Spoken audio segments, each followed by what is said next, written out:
Zee 24 तास आरोग्य परिषद 2025 special partner Saijeevan corporate private limited. Saijeevan naturally cold pressed cooking oil reduces oil use by 50%. Smolensk state medical university Russia. विदेशात भारतीय मुलांना वैद्यकीय MBBS शिक्षणाच्या संधी. Accretion pharmaceuticals limited.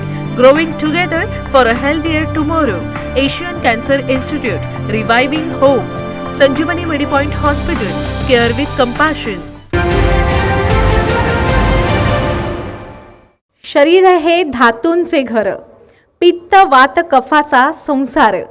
शरीर हे धातूंचे घर, पित्त वात कफाचा संसार. संतुलित राखी येले, लक्ष देऊन ऐका. संतुलित राखी येले, चोखा म्हणे तेची आयुष्य सुखाले. तेची आयुष्य सुखाले. खरंच किती अर्थपूर्ण अशा या ओळी आहेत ना. आरोग्य हीच खरी आपली धनसंपत्ती असं म्हणतात, ते काही खोटं नाही आहे. कारण जर ते निरोगी असेल तर आपण इतर सगळ्या प्रकारच्या संपत्तीचा अगदी मनसोक्त उपभोग घेऊ शकतो. आणि म्हणूनच या ठिकाणी आपण केवळ स्वतःच्या आरोग्याचा विचार न करता इतरांचं आरोग्यसुद्धा कसं सुदृढ राहील यासाठी समाजात अत्यंत धाडसाने अमूलाग्र असे बदल घडवण्यासाठी कार्यरत असलेल्या मान्यवरांचा सन्मान करण्यासाठी आज आपण या ठिकाणी एकत्रित आलेलो आहोत. नमस्कार, मी ईशा जगताप. झी 24 तास आरोग्य परिषद 2025 मध्ये आपलं स्वागत आहे. आजच्या आपल्या या परिषदेचे स्पेशल पार्टनर आहेत Saijeevan corporate private limited. Saijeevan naturally cold pressed cooking oil reduces oil use by 50%. Smolensk state medical university Russia. विदेशात भारतीय मुलांना वैद्यकीय MBBS शिक्षणाच्या संधी. Accretion pharmaceutical limited. Growing together for a healthier tomorrow. Asian cancer institute. Reviving hopes. Sanjeevani Medipoint hospital. Care with compassion. आता आपण वेळ न दवडता कार्यक्रमाला सुरुवात करणारच आहोत. पण ज्या प्रकारे आपण प्रत्येक कार्यक्रमाची सुरुवात करतो ही दीप प्रज्वलनाने, तशीच आजही आपण छान अतिशय प्रसन्न अशी सुरुवात करणार आहोत. आणि त्यासाठी मी मंचावर येण्याची विनंती करते आपल्या झी 24 तासचे मुख्य संपादक श्री कमलेश सुतार सर आणि त्याचबरोबर आयुष्मान भारत मिशन महाराष्ट्राचे अध्यक्ष डॉक्टर ओमप्रकाश शेट्टे. मी आपल्याला सुद्धा विनंती करते आपण मंचावर यावं. रागिनी पारिख मॅडम, मी आपल्यालाही विनंती करते की आपणही मंचावर यावं.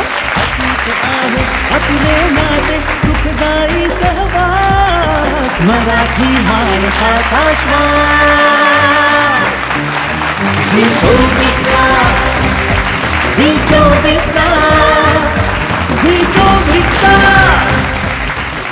आजची आपली झी 24 तास आरोग्य परिषदेला आता आपण खऱ्या अर्थाने सुरुवात करणार आहोत. ही आरोग्य परिषद आपण या ठिकाणी आयोजित करण्यामागचा मूळ उद्देश हा आहे की आपल्या महाराष्ट्रातलं आरोग्य क्षेत्र हे आणखी संतुलित व्हावं, हाच ध्यास आहे आणि ते होणार आहे हाच विश्वास आहे.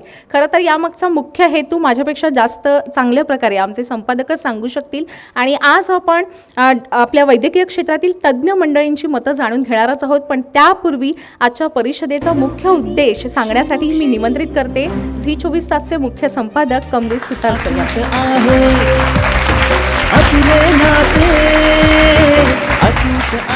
सर्वांना नमस्कार.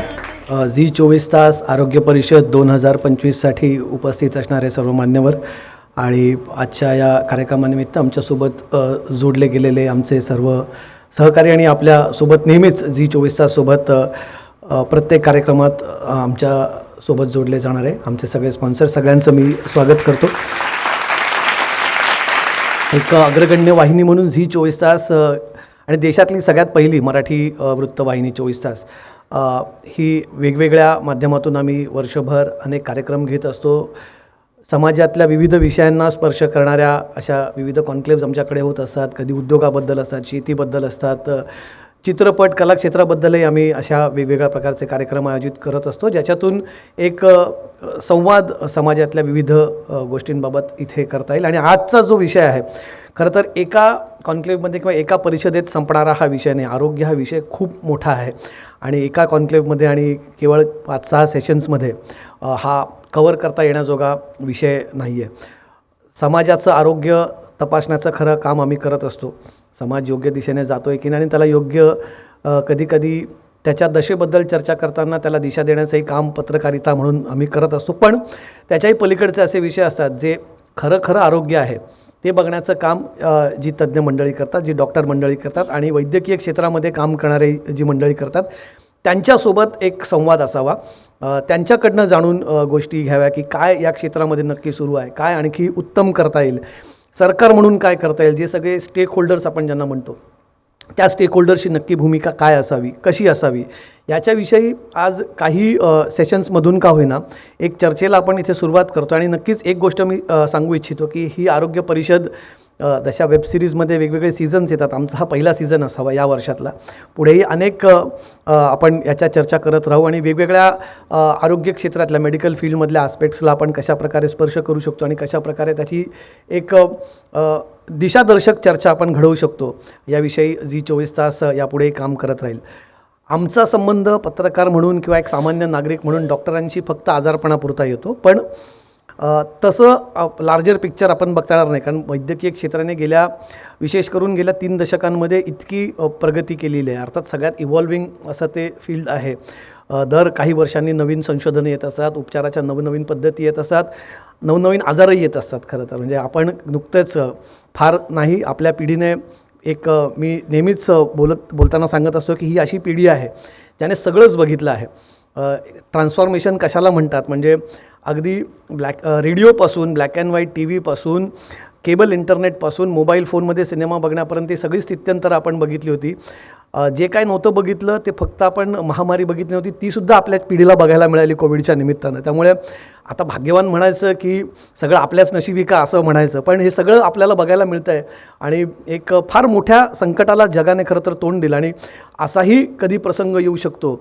आरोग्य या विषयाकडे बघण्याचा एक वेगळा दृष्टिकोनच संपूर्णपणे आपल्याला त्या कोविडच्या 2-1 वर्षांनी आपल्याला दिला. आपलं सगळं जीवनमान एक प्रकारे बदलून टाकलं. नाही तर आपण कधी विचार केला होता की धावती मुंबई अशी पूर्णपणे ठप्प होईल, सगळी शहराच्या शहरं ठप्प होतील, लोक घरात बसून काम करतील. कोविडने आपल्याला काय काय दिलं म्हणजे फक्त घरी बसून फूड ऑर्डर करण्यापेक्षा आपल्याला वर्क फ्रॉम होमसारखी कॉन्सेप्टसुद्धा आपल्याला कोविडसारख्या आजाराने दिली. आणि आपल्या आरोग्याबाबत आपण किती सजग असावं, जागरूक असावं, आपल्या बाहेरच्या वावराबाबत भोवतालाबाबत आपण किती जागरूकतेने बघावं हे सुद्धा बघण्याचा एक वेगळा दृष्टिकोन आपल्याला कोविडने दिला. जगणं खऱ्या अर्थाने कोविडने शिकवलं आणि आयुष्य आपण कधीकधी किती हलक्यात घेतो हे सुद्धा आपल्याला कोविडने शिकवलं.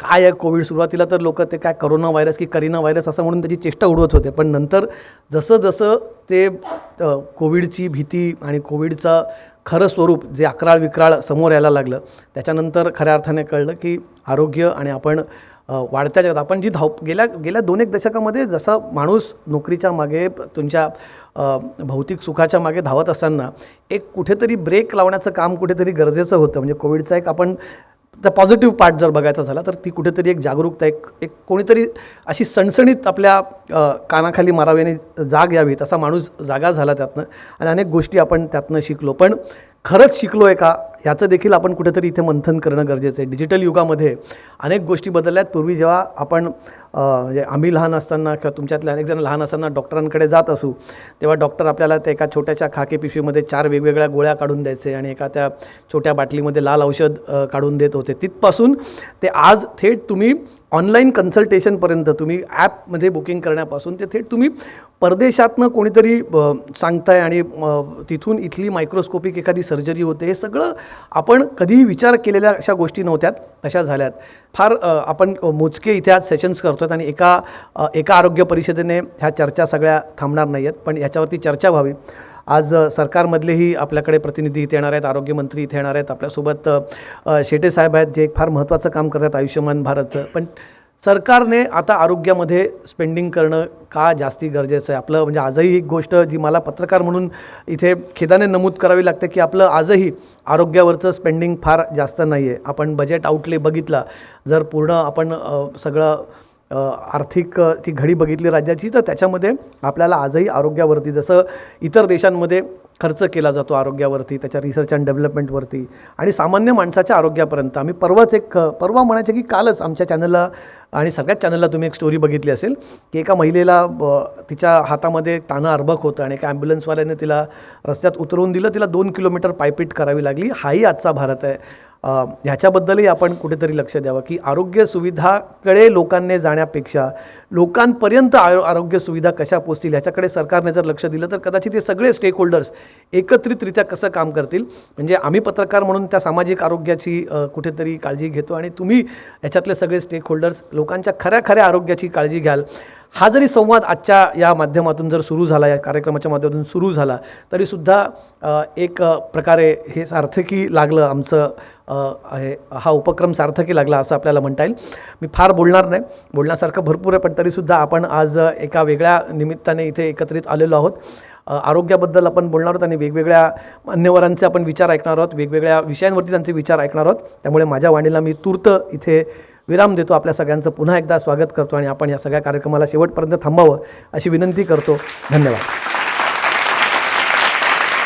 खरं तर आजची आपली ही परिषद म्हणजे आरोग्याविषयी जनजागृती होण्याच्या दृष्टीने टाकलेलं एक पुढचं पाऊल आहे. कमलेश सर, आपण प्रकाश आंबेडकर सरांचं स्वागत करावं पुष्पगुच्छ देऊन.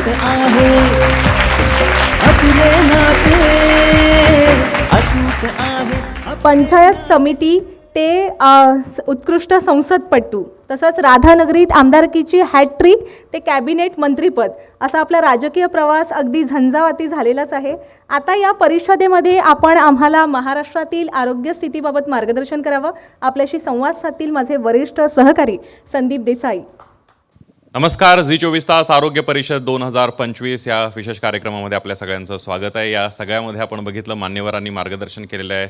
आरोग्य क्षेत्रातल्या तज्ज्ञांनी, जे महाराष्ट्रभर देशभर नावाजलेली नावं आहेत, या सगळ्यांनी मार्गदर्शन केलेलं आहे. कशा पद्धतीनं डिजिटलायझेशन झाल्यानंतर आजारांचे वेगळे स्वरूप झालेली आहेत, या सगळ्याबद्दल जाणून घेतलं आहे. या कार्यक्रमाचे प्रमुख पाहुणे आणि राज्याचे आरोग्यमंत्री, शिवसेनेचे वरिष्ठ नेते माननीय प्रकाश आंबेडकर सर आपल्यासोबत आहेत. आंबेडकर साहेब, या परिषदेमध्ये आपलं स्वागत आहे. सगळ्यात पहिली सुरुवात करणार आता पुढच्या महिन्यात साधारणतः 15-20 दिवसांनी 1 वर्ष पूर्ण होईल तुम्ही आरोग्य विभागाचा कार्यभार स्वीकारलात. ग्रामीण महाराष्ट्रातले आरोग्याचे प्रश्न, शहरातले आरोग्याचे प्रश्न वेगवेगळे आहेत. या सगळ्यामध्ये वर्षभरामध्ये आरोग्य खात्याचा कार्यभार घेतल्यानंतर काय नेमक्या आव्हानांचा सामना करावा लागला आपल्याला? पहिल्यांदा आपला झी 24 तासचं मनापासून आभार. आणि ते आभार मानत असताना 1 वर्ष पूर्ती होईल आमच्या आरोग्य विभागातल्या नवीन घेतलेल्या कार्यभाराला. आपल्या सगळ्यांच्या साक्षीने सांगायला मला खूप अभिमान वाटतो आहे, आनंद वाटतो की पहिल्या टप्प्यामध्ये ज्या पद्धतीनं सार्वजनिक आरोग्य विभागाकडे नकारात्मक दृष्टिकोनातून सगळेच लोक बघायचे, 1 वर्षामध्ये आम्ही काय मिळवलं असेल तर आपल्याकडं सगळेच लोक समाजातले सगळे सकारात्मक पद्धतीनं बघायला लागले. एकूण कामकाजामध्ये महाराष्ट्राच्या 12.5 कोटी 13 कोटी जनतेच्या सगळ्या सार्वजनिक आरोग्याची संपूर्ण जबाबदारी ज्यावेळेला आमच्या विभागाकडे आहे.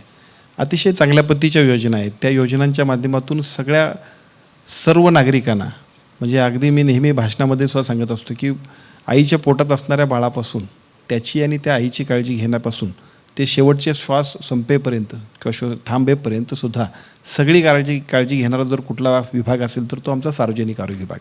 फक्त झालं आहे असं की या सगळ्या योजना, या सगळ्या कामकाजाची गतिमानता, प्रभावीपणानं त्याची अंमलबजावणी आणि या सगळ्यांच्या माध्यमातून जर काय आम्ही काम केलं तर त्याचा निश्चितपणानं उपयोग चांगला होतो. अगदी या सगळ्यामध्ये आता तुम्ही सांगितलं की वेगवेगळ्या योजना आहेत, पण योजनांच्या बाबतीमध्ये आपण बघितलं तर पॅकेजेस कमी पडायला लागलेली आहेत. काही रुग्णांना सरकारच्या निधी व्यतिरिक्त त्यांना पैसे भरावे लागतात हॉस्पिटलकडे. या पॅकेजेसच्या बाबतीमध्ये राज्य सरकार काही गांभीर्यानं विचार करणार आहे? नाही, आपण 15 दिवसांपूर्वी किंवा 1 महिन्यापूर्वीची बातमी बघितली असेल. महाराष्ट्राचे मुख्यमंत्री आदरणीय देवेंद्रजी फडणवीस साहेबांनी, आम्ही जे सातत्याने, मी ज्या वेळेला मंत्री झालो त्यावेळेला जे काही अजेंड्यावरचे काही प्रोग्राम होते त्यातला एक महत्त्वाचा प्रोग्राम होता आणि तो म्हणजे आत्ताची जी काही महात्मा फुले आरोग्य योजना आहे त्याची पॅकेजेस वाढवणं.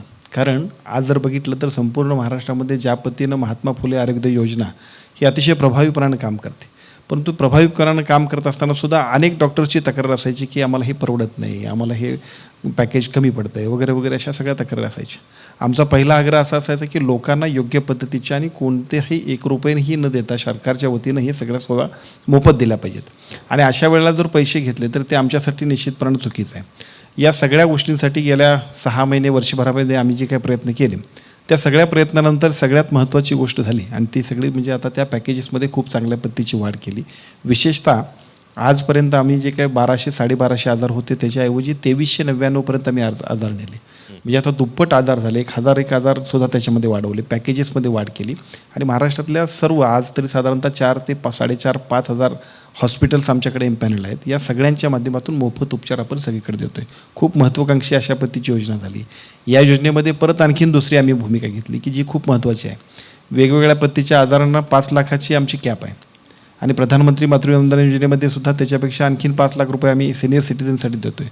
पण त्याच्यानंतर सुद्धा अनेक असे आजार आहेत की ज्या आजारांचा खर्च सामान्य नागरिकांना परवडत नाही आणि त्यासाठी आम्ही आमच्या या योजनेमधून 20% रक्कम जी आहे त्या इन्सेंटिव्हमधल्या रकमेमधून आम्ही एका बाजूला सगळ्या पद्धतीचे ऑपरेशन की जे 9 लाख 10 लाख 12 लाख 15 लाख अगदी 22 लाखापर्यंतचे सुद्धा सगळ्या आजारांसाठी राखून ठेवलेत की ज्याचा उपयोग सामान्य नागरिकांना होणार. अगदी तुम्ही आरोग्यमंत्री झाल्यानंतर एक तुमचं स्टेटमेंट आलं होतं किंवा त्या पद्धतीनं तुम्ही आदेश दिलेले होते की स्वतंत्र आरोग्य धोरण राज्याचं तयार केलं जाईल आणि तुमच्या तोंडात एक आरोग्य पर्यटन हा विषय थोडंसं समजावून सांगा की नेमकी काय संकल्पना मांडली होती आरोग्यमंत्र्यांनी. खरं तर 2 गोष्टींबद्दल आपण खूप अगदी जबाबदारीने बघायला पाहिजे. महाराष्ट्र राज्य हे देशातलं एक सर्वात मोठं राज्य आहे. उत्तर प्रदेशनंतर ज्याचा उल्लेख घ्यावा लागेल अशा पद्धतीचं महाराष्ट्राचं आपलं एकूण संपूर्ण देशभरामध्ये ओळख आहे. परंतु राज्याचं स्वतंत्र आरोग्याचं धोरण नाही. नॅशनल हेल्थ पॉलिसी ज्या पद्धतीची आहे तशीच राज्याच्या आरोग्य धोरणाबद्दल सुद्धा आम्ही काम केलं आणि ते पुढच्या अधिवेशनामध्ये आम्ही ते प्रेझेंट करतो आहे. आणि त्याच्याबरोबर आम्ही मेडिकल व्हॅल्यू टुरिझम आरोग्य पर्यटन ज्याला म्हणतो ती सुद्धा योजना आम्ही करतो आहे. आपण जर बघितलं तर तामिळनाडूमध्ये आजसुद्धा पुण्यातील मुंबईतील नागपुरातील सगळे नामवंत डॉक्टर्स तामिळनाडूमध्ये फ्लाईटनं जात आहेत आणि ऑपरेशन्स करून येत आहेत. आज तामिळनाडूमधल्या एकूण सगळ्या कामकाजामध्ये बाहेरून परदेशातून आलेले जे काही सगळे रुग्ण आहेत की ज्याच्या माध्यमातून अतिशय चांगल्या पद्धतीच्या सर्व्हिसेस त्यांना मिळतात आणि माफक मिळतात म्हणून ते आपल्याकडे येत आहेत आणि त्या निमित्तानं तिथली इकॉनॉमी डेव्हलप होते. आता तामिळनाडूमध्ये आमचे सगळे एक्सपर्ट जात असतील तर मेडिकल व्हॅल्यू टुरिझम हा महाराष्ट्रासाठी खूप मोठा भविष्यकाळामधला एक चांगला व्यवसाय आहे आणि त्याचबरोबर या कामाच्या माध्यमातून आमच्या सगळ्या एक्सपर्टीला सुद्धा खूप चांगल्या पद्धतीने उपयोग होणार आहे. त्याच बेसवरती हे काम आम्ही सुरू करतो आहे आणि मला खात्री आहे की महाराष्ट्राची नवीन ओळख होण्यामध्ये सुद्धा हे मेडिकल व्हॅल्यू टुरिझम खूप उपयुक्त ठरणार आहे. ग्रामीण महाराष्ट्रातली जी परिस्थिती आहे किंवा आरोग्य यंत्रणा जी सार्वजनिक आरोग्य यंत्रणा आपण म्हणतोय, डॉक्टर्सची कमतरता आहे, मेडिकल स्टाफची कमतरता आहे. आपण जर आकडेवारी बघितली तर साधारणतः राज्यभरामध्ये 22% डॉक्टर कमी आहेत, 30 ते 35% मेडिकल स्टाफ कमी आहे. या सगळ्यामध्ये अगोदर ही यंत्रणा सुरळीत करून मग आपण त्याकडे वळायला पाहिजे असं वाटत नाही आपल्याला? नाही, मला असं वाटतं की या सगळ्या गोष्टी पॅरलल आपण बघत गेलो तर बरं होणार आहे. बऱ्याच वेळा असं होत असते की काही गोष्टींच्या उणीव आहेत म्हणून आपण काही करायचंच नाही असं म्हटलं तर ते चुकीचं होईल. मी आपल्याला सांगतो की आपल्या सगळ्यांच्यासाठीची अडचण जी होती ते सगळ्यात महत्त्वाचं म्हणजे डॉक्टर्स ग्रामीण भागात जात नाहीत. आणि ग्रामीण भागात का जात नाहीत तर त्यांना शहरात असलेल्या सगळ्या सुविधा मिळतील, त्यांच्या दृष्टिकोनातून ज्या आवश्यक आहेत त्या सगळ्या उपलब्ध तिथं होत आहेत, या सगळ्या गोष्टी होत्या. आता आदरणीय नरेंद्र मोदीजींचा आभार मानायला पाहिजे की ज्या पद्धतीच्या मेडिकल कॉलेजची संख्या वाढवली त्यामुळे भविष्य काळात डॉक्टर खूप चांगल्या पद्धतीने आम्हाला उपलब्ध होतील. पण ते ग्रामीण भागात काम करतील का? त्याच्या पुढे येतो ना मी आपल्याला सांगतो की यापूर्वीची आणि आत्ताची परिस्थिती बदलली. मागच्या वेळेला जी आम्ही भरती केली त्याच्यामध्ये साधारणतः 1400 लोकांची डॉक्टरांची भरती केली. खूप चांगल्या पद्धतीचा रिस्पॉन्स मिळाला. आत्तासुद्धा उद्या आमची जाहिरात निघालेली आहे, साधारणतः 2000 डॉक्टरांची भरती आम्ही करतो आहे. खूप चांगला रिस्पॉन्स मिळतो आहे की या रिस्पॉन्सच्या माध्यमातून आता नवीन मुलं जी आहेत वैद्यकीय क्षेत्रामध्ये काम करणारे सगळे चांगले डॉक्टरसुद्धा आता त्या ठिकाणी जायला तयार होत आहेत. पार्ट सेकंड असा आहे, बऱ्याच वेळा असं होतं की या सगळ्या ग्रामीण भागात काम करणाऱ्या डॉक्टर्ससाठी सुद्धा आम्ही काही इन्सेंटिव्ह देणं अपेक्षित आहे आणि मग त्यासाठी सुद्धा आम्ही जे ग्रामीण भागात, डोंगराळ भागात, आदिवासी भागात जे काम करतील त्या सगळ्यांसाठी सुद्धा इन्सेंटिव्ह देतो आहे, अधिकाधिक चांगल्या पद्धतीचे पगार देतो की ज्याच्यामुळं ते जरी ग्रामीण भागात जात असतील तरी सुद्धा त्यांना त्याचा फायदा होईल. अगदी. आणि ते सगळे भरणारे डॉक्टर म्हणजे ग्रामीण भागात सुद्धा काम करायला तयार होतील इन्सेंटिव्ह दिल्यानंतर, अशी अपेक्षा तुम्ही व्यक्त केली. या सगळ्यामध्ये आपण बघितलं तर अनेक वेळेला बातम्या येत असतात की सरकारी रुग्णालयांमधला औषध साठा संपला, रुग्णांना बाहेरून औषध आणायला लागतं, मग गोरगरीब रुग्णांची या ठिकाणी म्हणजे अडचण होते या सगळ्यामध्ये. तर औषध पुरवठा जो वारंवार होत नसला तरी बऱ्याच वेळेला अशा प्रकारच्या बातम्या समोर येत असतात. त्यावर काय कायमस्वरूपी तोडगा काढण्याचा प्रयत्न केला आरोग्य खात्यानं? आम्ही तामिळनाडूला गेलो होतो आणि तामिळनाडूमध्ये तिथं एकूण सगळ्या ज्या काही चांगल्या प्रॅक्टिसेस आहेत त्याची जेव्हा आम्ही माहिती घेतली त्यातली एक ती बेस्ट प्रॅक्टिस आहे ती म्हणजे तिथली जी काही मेडिकलच्या RC केली त्यांनी, औषध खरेदीमध्ये RC केल्यामुळं प्रत्येक वेळा त्याचं टेंडर काढावं आणि त्या टेंडरसाठी उशीर व्हावा, आणखीन काही गोष्टी व्हावी, त्याच्यापेक्षा सुद्धा बेस्ट पद्धतीनं त्यांचं काम चाललं आहे. आम्ही तीच पॉलिसी आता अप्लाय करतो आहे. त्याचं काम सुरू होईल की भविष्य काळामध्ये अशा पद्धतीनं टेंडरसाठी सगळ्या गोष्टींसाठी थांबायची आवश्यकता नाही. तुम्ही सांगितलं या सगळ्या पद्धतीनं तुम्ही मंत्री झाल्यानंतर एक निर्णय घेतला होता गर्भलिंग निधनाच्या बाबतीमध्ये की कडक कारवाई केली जाईल, कडक कायदे केले जाईल. या सगळ्यामध्ये हे कायदे अजून सुद्धा थोडेसे स्ट्रॉंग व्हायला पाहिजेत असं वाटतंय का आपल्याला? कारण एवढा सगळा रोख लावण्याचा प्रयत्न केला, ते थांबवण्याचा प्रयत्न केला. कालच नाशिकमधलं एक उदाहरण आपल्याला बघितलं, एका डॉक्टरला अरेस्ट करण्यात आले या सगळ्या कॅबमधून हे सोनोग्राफीचं मशीन घेऊन ते फिरत होते. तर तुम्ही खबऱ्यांना बक्षीस देण्याचं सुद्धा सांगितलं. अशा पद्धतीनं चोरून काही गोष्टी होत असतील तर त्या निदर्शनास आणून द्याव्यात. शिक्षासुद्धा वाढवण्यात आली आहे. पण या सगळ्यामध्ये एक प्रभावी अंमलबजावणी होण्यासाठी अजून कठोर पावलं उचलायला पाहिजेत असं वाटतंय आपल्याला? नाही, निश्चितपणानं उतरायला पाहिजेत. मी तुम्हाला सांगतो की ज्या पद्धतीचा एकूणच मुलींचा जन्मदर कमी होतोय तो खूप गंभीर विषय आहे आणि महाराष्ट्रासारख्या एका अतिशय प्रगतशील अशा पद्धतीच्या राज्याच्या दृष्टिकोनातून तर तो खूप काळजीचा आहे. आणि त्याला कारण असं आहे की अजूनसुद्धा जी आमची मानसिकता आहे की मूलच पाहिजे, मुलगाच पाहिजे, मुलगी नको, ही जी काय मानसिकता आहे त्याचाच खऱ्या अर्थानं तो परिणाम होतो आहे. अशिक्षित असणारे लोक असतील, अगदी चांगल्या कुटुंबातले सुशिक्षित लोकसुद्धा ज्या पद्धतीनं मूर्खपणा करत आहेत हे बघितल्यानंतर निश्चितपणानं अजूनसुद्धा कायद्यातली कठोरता आणायला पाहिजे. विशेषतः मी आपल्याला सांगतो की PCPNDT ॲक्टमध्ये खूप चांगल्या पद्धतीच्या सुधारणा केलेत. आमचा तरी प्रस्ताव असा आहे की त्याच्यामध्ये जो काही रेग्युलर अशा पद्धती म्हणजे सराईत गुन्हेगारासारखे काही हे लोक चुकीच्या पद्धतीनं आरोपी करतात यांना मोकासुद्धा लावणं गरजेचं आहे. कारण अक्षरशः ते नवीन बाळाला किंवा नवीन त्या मुलीचा संपूर्ण तिथल्या तिथंच खून करतायत. त्यांना कळत नाही आपण काय करतोय ते. PCPNDT ॲक्टमध्ये मीच आपल्याला सांगतो की पूर्वीच्या काळामध्ये डिकॉयसाठी 10,000 रुपये होते. मी आता 1,00,000 रुपये केले, कारण धाडसानं पुढं आली पाहिजेत लोक. या कायद्याची प्रसिद्धी प्रचार झाला पाहिजे, लोकांमध्ये खूप अवेअरनेस झाला पाहिजे, याची गरज आहे. आता एकूण परिस्थिती बघितली तर ज्या पद्धतीचं चित्र आहे ते तर बदललं नाही तर उद्या मुलींचा जन्मदर कमी होणं म्हणजे एकूणच सामाजिक असमतोल तयार होण्यातलं खूप मोठं एक अडचणीचा अडसरच ठरेल. अशी कुठली परिस्थिती होती की तुम्हाला असं वाटलं पाहिजे आता नाही, ह्यामध्ये बदल झाला पाहिजे, ही परिस्थिती खूपच गंभीर आहे आणि यामध्ये आता आरोग्य विभाग म्हणून आपल्याला यामध्ये पुढाकार घेऊन हे बदललं पाहिजे, अशी कुठलीही सिच्युएशन झाली राज्यात फिरताना तुम्हाला लक्षात आलं? नाही, खरं म्हणजे आपल्या सगळ्यांचं म्हणजे सार्वजनिक आरोग्य विभाग हा खूप महत्त्वपूर्ण आणि सेन्सिटिव्ह विषय आहे. लोकांच्या जीवनमानाशी निगडीत असणाऱ्या सगळ्या गोष्टींशी काम करणं गरजेचं आहे आणि या सगळ्या गोष्टींमध्ये आम्ही प्रभावीपणानं सकारात्मकतेनं आम्ही सगळ्या लोकांना जे काही राईट सर्व्हिसेस द्यायला पाहिजे ते देण्यासाठी आम्ही पुढे गेलं पाहिजे. मला असं वाटतं की मी मंत्री झाल्यापासून मी 2-3 गोष्टी करतो. मी मुद्दाम आपल्या सगळ्यांना सांगेल की बऱ्याच ठिकाणी आमच्या सगळ्या इन हाऊस जे आमचे लोक आहेत म्हणजे शासकीय यंत्रणेत असणारे लोक आहेत त्यांच्याबरोबरचा डायलॉग आमचा होतच असतो. परंतु पुणे असेल, मुंबई असेल, नागपूर असेल, कुठल्याही शहरामध्ये आम्ही गेलो तर तिथल्या डॉक्टरांबरोबर सुद्धा प्रायव्हेट डॉक्टरांबरोबरची एक मीट आमची होते. बऱ्याच वेळा असं होतं की शासकीय छापातलंच आमचं जे काम आहे त्याच्यापेक्षा सुद्धा प्रायव्हेट डॉक्टर्सना काय पाहिजे, त्यांचा नीड बेस काय, ही सुद्धा आम्ही ज्यावेळेला समजून घेतो तेव्हा अजूनही खूप इनपुट्स आम्हाला येत आहेत. आणि मी तुम्हाला सांगतो की आता सद्यस्थितीमध्ये जी आपला पूर्वीचा बॉम्बे नर्सिंग ॲक्ट आहे तो बॉम्बे नर्सिंग ॲक्ट जो आहे त्याच्यामध्ये आपण सुधारणा करतो आहे. त्याच्यामध्ये अनेक प्रायव्हेट डॉक्टर्स जे आहेत त्यांच्या बऱ्याचशा सुधारणेबद्दल विशेषतः IMAचे प्रतिनिधी असतील. आता आम्ही पुढच्या टप्प्यामध्ये जे बिल आणतो त्या बिलामध्ये आम्ही एका बाजूला 5 बेडपर्यंतच्या डे केअर सेंटरच्या कन्सेप्टला सुद्धा मान्यता देतो आहे की ज्याच्यामध्ये आयुर्वेदाचं असेल, युनानीचे असतील, सगळ्या डॉक्टर्सना सुद्धा आम्ही त्याच्यामध्ये सामावून घेतो आहे की जे आजपर्यंत आमच्याकडे रजिस्टर्स नव्हते ते अनरजिस्टर्ड प्रॅक्टिस करत होते. खरं तर या सगळ्या लोकांची जी मागणी होती एका बाजूला प्रायव्हेट डॉक्टर्सना सुद्धा आमच्यासोबत बरोबर घेऊन गेलं पाहिजे आणि ह्या सगळ्याबरोबर घेऊन जात असताना आमची यंत्रणा अजून चांगल्या पद्धतीनं काम करत राहिली पाहिजे. पॅथॉलॉजी लॅबच्या संदर्भातला एक महत्त्वाचा प्रश्न आहे तो म्हणजे पॅथॉलॉजी लॅबच्या संदर्भात राज्य सरकार एक पॉलिसी आणणार आहे अशा प्रकारची माहिती येत होती, त्याबद्दल काय सांगाल? ते खरं तर बऱ्याच गोष्टी गमतीच्या आहेत आणि या गमतीच्या गोष्टींकडे कधी कधी आपण जर बघितलं, मी आपल्याला सांगतो सहज किस्सा म्हणून सांगायला काय हरकत नाही. माझ्या वडिलांची तब्येत बिघडली होती आणि एका पॅथॉलॉजी लॅबमध्ये त्यांना मी दाखल केलं आणि ॲक्च्युली राईट डायग्नोसिस आलं नाही आणि दुर्दैवानं त्यांना जे डॉक्टर ट्रीटमेंट करतो त्यांना असं वाटलं की हार्टचा अटॅक आहे आणि नंतर समजलं की पित्ताशय त्यात हे फुटलेलं आहे आपला. 2 दिवसानंतर ते कळालं. आता मी स्वतः आमदार होतो, 4 वर्षापूर्वीची गोष्ट आहे. मग मी त्याच्यानंतर मी त्याला तक्रार केली आणि हे जर आपल्या बाबतीत असं होत असेल तर या सगळ्या समाजातल्या सगळ्या लोकांसाठी सुद्धा आपण काम केलं पाहिजे म्हणून मी तक्रार करायला गेलो. नाही DMERकडे हा कायदा, वैद्यकीय शिक्षणाकडे पण कायदा नाही, सार्वजनिक आरोग्याकडे पण कायदा नाही. मग कायदाच नाही अशा पद्धतीची यंत्रणा कशी काय होऊ शकते? आणि मग त्यातनं जे सातत्यानं जे मला कार्यकर्ता पण वाटत होतं त्यानंतर मात्र हा एक खूप महत्त्वाचा कायदा होतो. ज्या वेळेला सामान्य माणसाच्या, नागरिकाच्या एकूण जीवाशी खेळणाऱ्या सगळ्या तपासण्या असतील, केवळ डॉक्टर नाही, आज डॉक्टरांसाठी सुद्धा आम्ही एका बाजूला सगळ्या सुविधा देतो आहे, पण मी तुम्हाला सांगतो की मेडिकल निग्लिजन्सीचा एक अतिशय महत्त्वाचा कायदा आहे.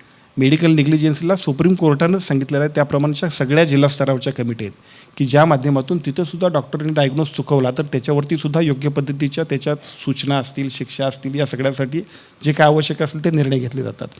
तशाच पद्धतीनं पॅथॉलॉजीसाठीसुद्धा जर त्यांच्या एकूण कामकाजावरती नियंत्रण करायचं असेल तर त्याला एका बाजूला कायद्यानं बांधील असलं पाहिजे, नेहमी त्यांच्यावरती राईट मॉनिटरिंग असलं पाहिजे आणि एकूण एक्सपर्टी त्यांच्याकडे काय, त्याचा स्टाफ काय क्वालिफिकेशनचा, या सगळ्याबद्दलचं एक कायद्याच्या माध्यमातून अधिक चांगल्या पद्धतीचं उद्याच्या राईट प्रेझेंटेशन होते. आपण बघा, ब्लड युरिन देण्यापासून अनेक सगळ्या ज्या टेस्ट आहेत त्या टेस्टमध्ये जर चूक केली तर त्यांची चूक असेल तर त्याच्याबद्दल काही कारवाई करायला पाहिजे, याच्यासाठीचं कुठलंही धोरण नाही. खरं तर आपण इतक्या प्रगत पद्धतीनं पुढं निघालो आहे, पण या छोट्या छोट्या गोष्टीसुद्धा सामान्य माणसाच्या जीवाशी खेळणार आहेत. आणि मला असं वाटतं की हा कायदासुद्धा महाराष्ट्रातल्या जनतेसाठी खूप आवश्यक होता.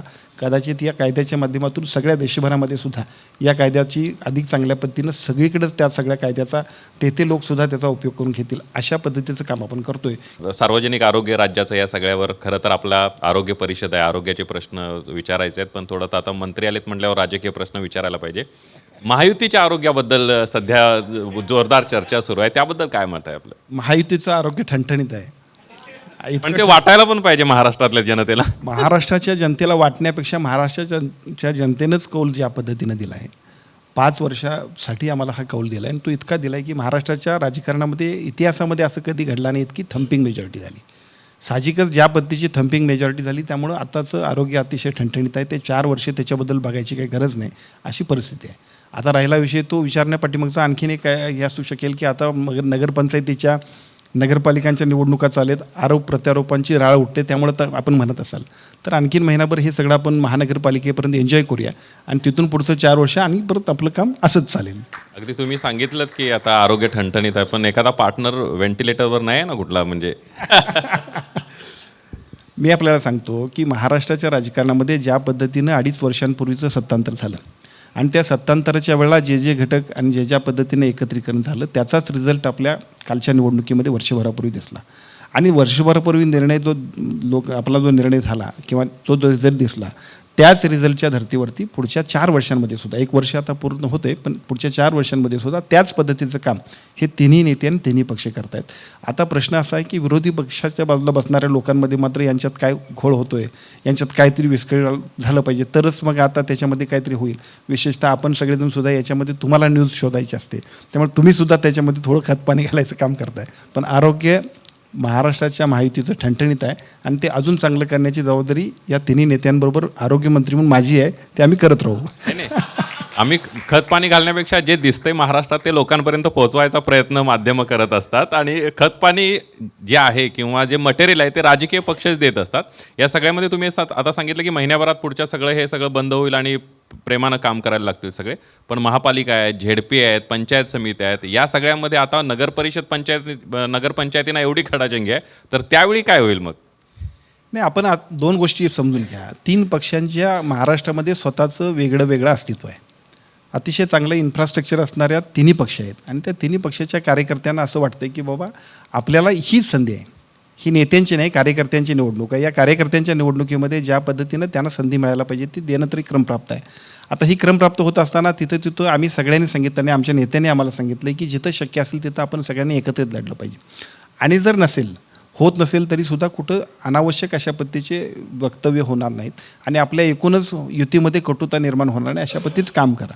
या सगळ्या सूचनांप्रमाणे आपण निघालो आहे, त्यामुळे त्याच्यामध्ये काही फरक होणार नाही. अगदी या सगळ्यामध्ये आता आरोग्य परिषदेमध्ये राजकीय प्रश्न झाले. एक शेवटचा प्रश्न मला तुम्हाला विचारायचा आहे. या सगळ्यात तुम्हाला आरोग्य खात्याची जबाबदारी दिली, आरोग्य सेवा ही महत्त्वाची मानली जाते आणि ज्यावेळेला राजकीय काम करत असताना एक पदाधिकारी म्हणून, एक लोकप्रतिनिधी म्हणून काम करत असताना ज्यावेळेला आरोग्य सेवा करण्यासारखं खातं तुम्हाला मिळालं त्यावेळी काय भावना होती आणि पुढच्या काळामध्ये कशा पद्धतीनं तुम्ही या सगळ्यामध्ये कार्य करणार आहात? नाही, खरं म्हणजे मी महाराष्ट्राचे उपमुख्यमंत्री आदरणीय एकनाथजी शिंदे साहेबांचा आभार मानेन. कारण तसं बघायला गेलं तर मी एक सामान्य कार्यकर्ता आणि ज्या पद्धतीची जबाबदारी किंवा विश्वास त्यांनी माझ्यावरती ठेवला तो माझ्यासाठी खूप मोठा आहे.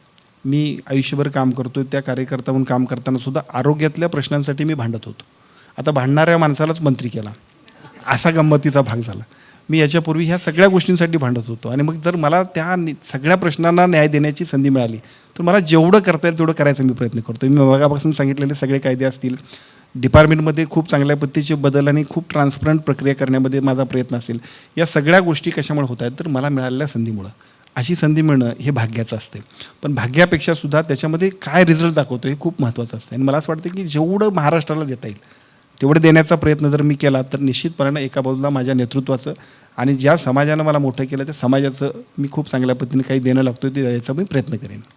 अगदी आबिटकर साहेब, तुम्ही या सगळ्या कार्यक्रमाला उपस्थित राहून आरोग्य विभागाची कामं काय आहेत, पुढचं आरोग्य विभागाचं उद्दिष्ट काय, या सगळ्याबद्दल बोललात. वेळात वेळ काढून या कार्यक्रमाला आला त्याबद्दल तुमचे मनापासून आभार आणि तुमच्या पुढच्या आरोग्य सेवेला आणि तुमच्या खात्याच्या आरोग्य सेवेला मनापासून शुभेच्छा. धन्यवाद. थँक्यू.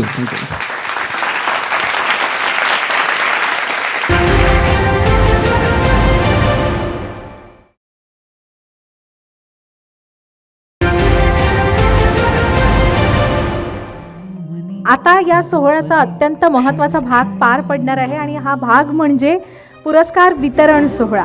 मी विनंती करते कमलेश सुतार सर आपल्याला आपण मंचावर यावं. आता आपण पुरस्कार वितरण सोहळ्याला सुरुवात करणार आहोत. सुरुवातीचा पुरस्कार स्वीकारण्यासाठी मी मंचावर येण्याची विनंती करते डॉक्टर प्रशांत जवादे यांना. डॉक्टर प्रशांत जवादे हे नवी मुंबई महानगरपालिकेचे मुख्य वैद्यकीय आरोग्य अधिकारी आहेत. PG institute, DNB courses, DRP posting, modular शस्त्रक्रिया कक्ष इत्यादी महत्त्वाच्या सुविधा यशस्वीरित्या सुरू करण्यात त्यांचा अगदी मोलाचा वाटा आहे. जोरदार टाळ्या होऊन जाऊ द्या. पुढचा पुरस्कार स्वीकारण्यासाठी मी आमंत्रित करते उद्योजक उत्तम जाधव यांना, जे साईजीवन कॉर्पोरेट प्रायव्हेट लिमिटेडचे संस्थापक आहेत. त्यांना आपण पुरस्कार देणार आहोत. Visionary agripreneur in cold press cooking oils. ते सांगतात की साईजीवन हे केवळ तेलाचं ब्रँड नाही आहे, तर शुद्धतेचं आणि आरोग्याचं ते वचन आहे. शुद्ध तेल ही निरोगी जीवनाची पहिली पायरी आहे असं ते सांगतात. आपणही ऐकलंच असेल. पुढचा पुरस्कार स्वीकारण्यासाठी मी आमंत्रित करते स्मोलेन्स्क मेडिकल युनिव्हर्सिटी रशियाच्या मान्यवरांना, ज्यांना पुरस्कार मिळणार आहे एक्सलन्स इन ओव्हरसीज मेडिकल एज्युकेशनमध्ये. परदेशात भारतीय विद्यार्थ्यांना वैद्यकीय शिक्षणाची MBBSची संधी मिळावी यासाठी ते प्रयत्नशील आहेत आणि नामवंत आहेत. पुढील पुरस्कार स्वीकारण्यासाठी मी आमंत्रित करते हर्षद राठोड यांना, ज्यांना एक्सलन्स इन फार्मास्युटिकल सेक्टरमध्ये पुरस्कार मिळत आहे. ते ॲक्रेशन फार्मास्युटिकल लिमिटेडचे संचालक आहेत. फार्मास्युटिकल सेक्टरमध्ये त्यांनी गुणवत्तापूर्ण कामगिरी करून आपली एक वेगळी ओळख निर्माण केली आहे. त्यांच्या नेतृत्वात Accretion pharmaceutical limited company excellence in pharmaceutical सेक्टरचं मिशन हाती घेऊन कार्यरत आहे. पुढील पुरस्कार मिळत आहे डॉक्टर रमाकांत देशपांडे. आपल्याला आपण मंचावर यावं. Excellence in oncological leadership and innovation या पुरस्काराने त्यांना सन्मानित करण्यात येणार आहे. कर्करोग उपचार क्षेत्रात त्यांनी भारताचं नाव अगदी जागतिक स्तरावर उज्ज्वल केलंय. थोरॅसिक ऑन्कोलॉजी आणि रोबोटिक सर्जरी सारख्या आधुनिक पद्धती त्यांनी भारतात रुजवलेल्या आहेत. त्याचं श्रेय त्यांनाच जातं आणि म्हणूनच पद्मश्रीसह अनेक राष्ट्रीय आंतरराष्ट्रीय पुरस्कारांनी त्यांना आजवर सन्मानित करण्यात आलेलं आहे. आणि पुढील पुरस्कार स्वीकारण्यासाठी मी आमंत्रित करते रोहित माधव साने. आपल्याला excellence in non surgical cardiac care हा पुरस्कार आपल्याला मिळणार आहे.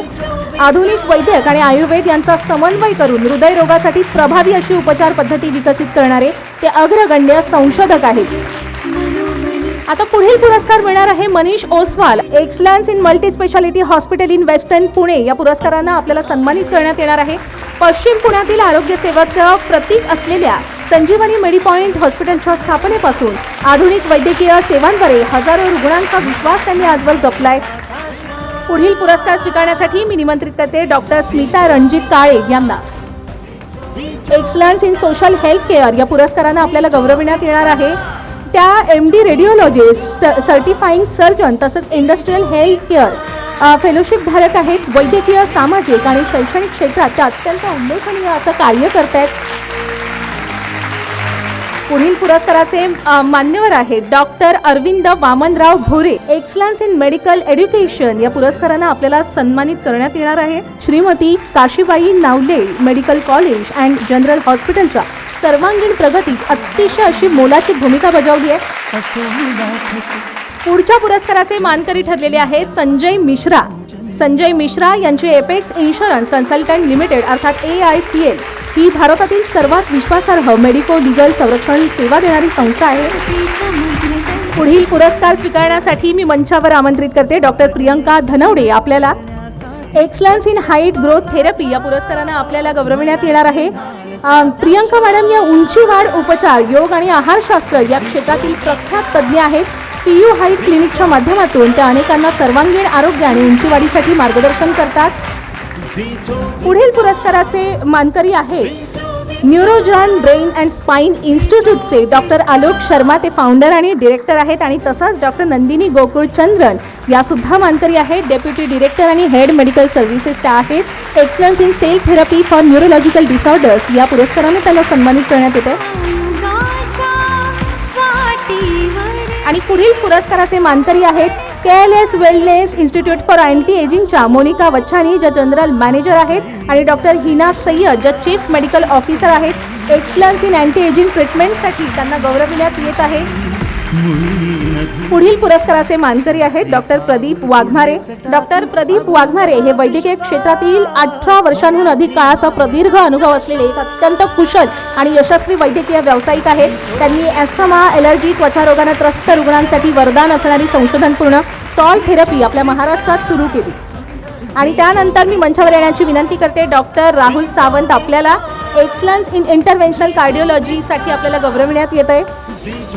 आपण हृदयमित्र फाउंडेशन नावाची संस्था सुरू केली आहे, ज्याद्वारे कार्डिएक क्लिनिक इन्स्टिट्यूटचे CEO म्हणूनही आपण काम करता. पुढील पुरस्काराचे मानकरी ठरलेले आहेत डॉक्टर स्वप्नील धर्माधिकारी. आपल्याला excellence in psoriasis doctor in आयुर्वेदासाठी गौरविण्यात येत आहे. आपण 12 वर्षांपासून सोरायसिस आणि इतर दीर्घकालीन त्वचारोगांवर अत्यंत यशस्वी असे उपचार करता. आणि पुढील पुरस्कार स्वीकारण्यासाठी मी मंचावर येण्याची विनंती करते डॉक्टर रोहन पाळशेतकर. आपल्याला डॉक्टर रोहन पाळशेतकर हे फर्टिलिटी स्पेशलिस्ट आहेत आणि सर्वात महत्त्वाचं म्हणजे MS मध्ये त्यांनी सुवर्ण पदक पटकावलेलं आहे.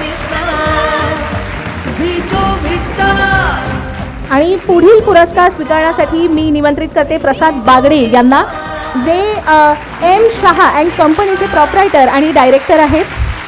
या कंपनीद्वारे खरं तर वैद्यकीय क्षेत्रातील इन्स्ट्रुमेंट्स बनवले जातात आणि म्हणूनच वैद्यकीय क्षेत्रातील विविध संस्थांचा विश्वास त्यांनी आजवर जपलेला आहे.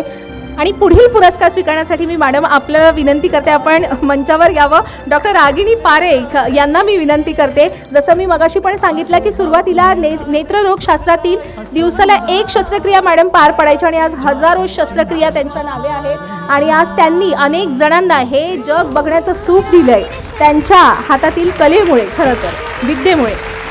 खूप अभिनंदन madam.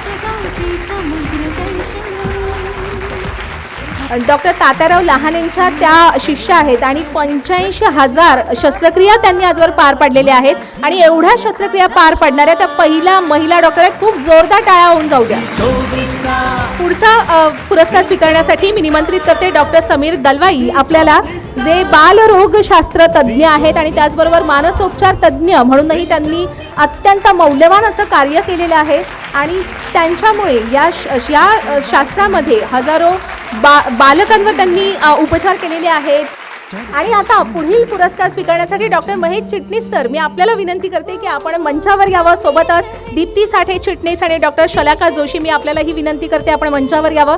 Excellence in health awareness TV प्रोग्रामसाठी त्यांना सन्मानित करण्यात येणार आहे. आरोग्य क्षेत्रातील माहिती सर्वसामान्यांपर्यंत अचूकरित्या सर्वांना समजेल अशा स्वरूपात पोहोचावी या उद्देशानं अत्यंत प्रसिद्ध अशा हॅलो डॉक्टर या दूरदर्शनवरील हेल्थ अवेअरनेस TV प्रोग्रामची सुरुवात डॉक्टर महेश चिटणीस यांनी केली. हा कार्यक्रम अगदी अल्पावधीतच महाराष्ट्रात लोकप्रिय झाला, हे काही वेगळं सांगायलाच नको. आणि त्यानंतर डॉक्टर महेश चिटणीस, दीप्ती साठे चिटणीस आणि डॉक्टर शलाका जोशी यांनी डिझाईन मीडिया या त्यांच्या संस्थेच्या माध्यमातून विविध TV चॅनेल्सवर आरोग्यविषयक जनजागृतीचं काम अहोरात्र सुरू ठेवलं. आणि म्हणून आपल्याला आरोग्याविषयी जनजागृती मिळते. उपमुख्यमंत्री वैद्यकीय सहाय्यता कक्षाचे प्रमुख श्री मंगेश चिवटे सर आपल्यामध्ये इथे उपस्थित आहे. सर, मी आपल्याला मंचावर येण्याची विनंती करते. आबिटकर सर, कमलेश सर, आपण मंगेश सरांचं स्वागत करावं.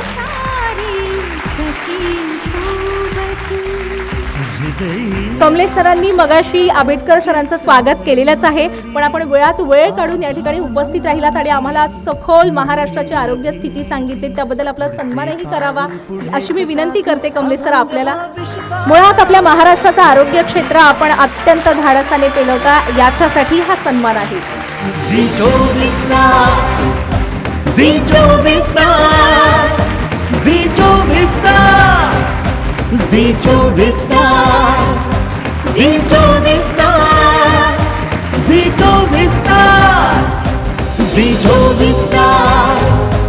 झी 24 तास, झी 24 तास.